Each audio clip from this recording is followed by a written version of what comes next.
Je me pose. Je m'installe avec soin dans une position qui me permet d'être à l'aise plusieurs minutes. Je ferme les yeux.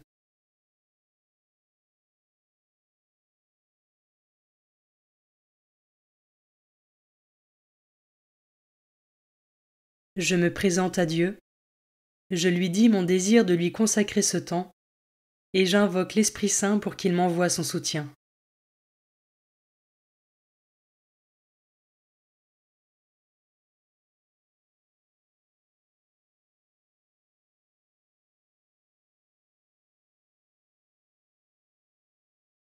Commençons. Évangile de Jésus-Christ selon saint Jean, chapitre 1, versets 19 à 28. Voici le témoignage de Jean le Baptiste quand les Juifs lui envoyèrent de Jérusalem des prêtres et des Lévites pour lui demander : « Qui es-tu ? » Il ne refusa pas de répondre, il déclara ouvertement : « Je ne suis pas le Christ. » Ils lui demandèrent : « Alors qu'en est-il ? Es-tu le prophète Élie ? » Il répondit : « Je ne le suis pas. » « Es-tu le prophète annoncé ? » Il répondit : « Non. » Alors ils lui dirent : « Qui es-tu ? Il faut que nous donnions une réponse à ceux qui nous ont envoyés. Que dis-tu sur toi-même ? » Il répondit : « Je suis la voix de celui qui crie dans le désert : redressez le chemin du Seigneur, comme a dit le prophète Isaïe. » Or ils avaient été envoyés de la part des pharisiens. Ils lui posèrent encore cette question : « Pourquoi donc baptises-tu, si tu n'es ni le Christ, ni Élie, ni le prophète ? » Jean leur répondit : « Moi, je baptise dans l'eau. Mais au milieu de vous se tient celui que vous ne connaissez pas. C'est lui qui vient derrière moi, et je ne suis pas digne de délier la courroie de sa sandale. » Cela s'est passé à Béthanie, de l'autre côté du Jourdain, à l'endroit où Jean baptisait.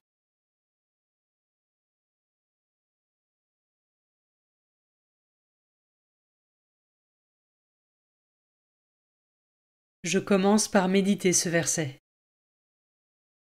Il faut que nous donnions une réponse à ceux qui nous ont envoyés.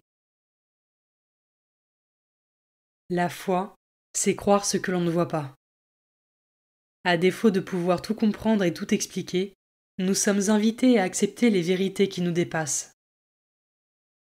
Je peux prendre une minute pour demander à Dieu de venir augmenter en moi la foi et lui confier les difficultés que je peux éprouver.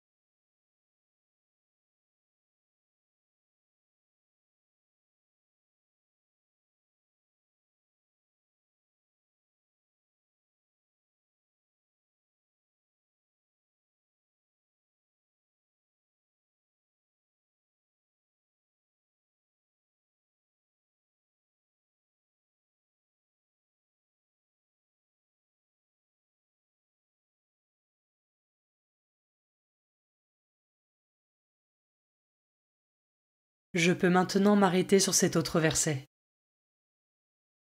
Je suis la voix de celui qui crie dans le désert.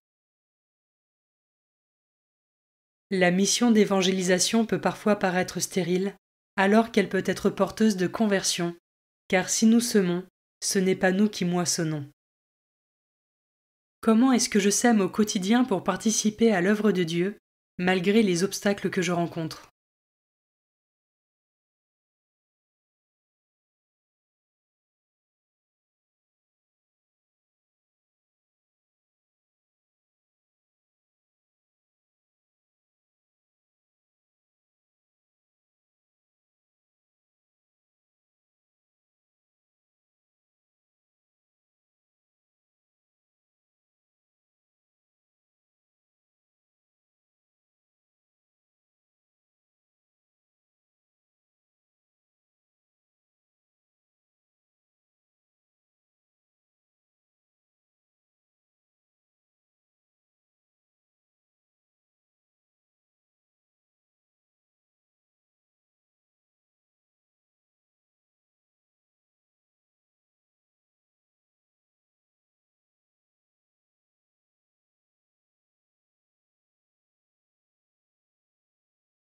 Je termine en méditant ce dernier verset.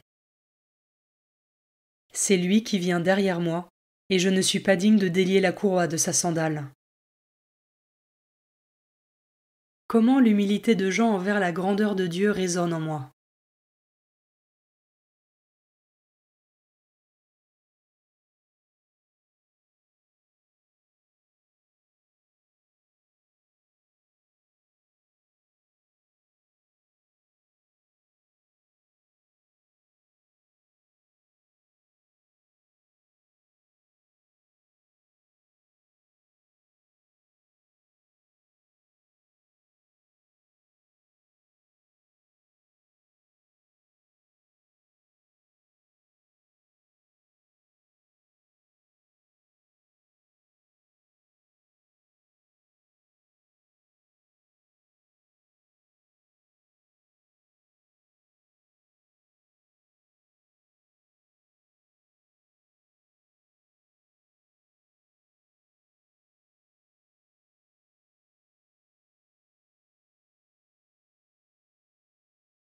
Je conclus maintenant ma prière.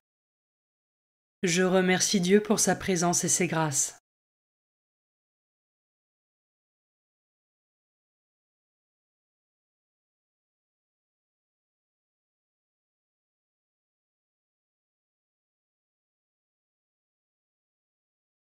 Belle journée et à demain.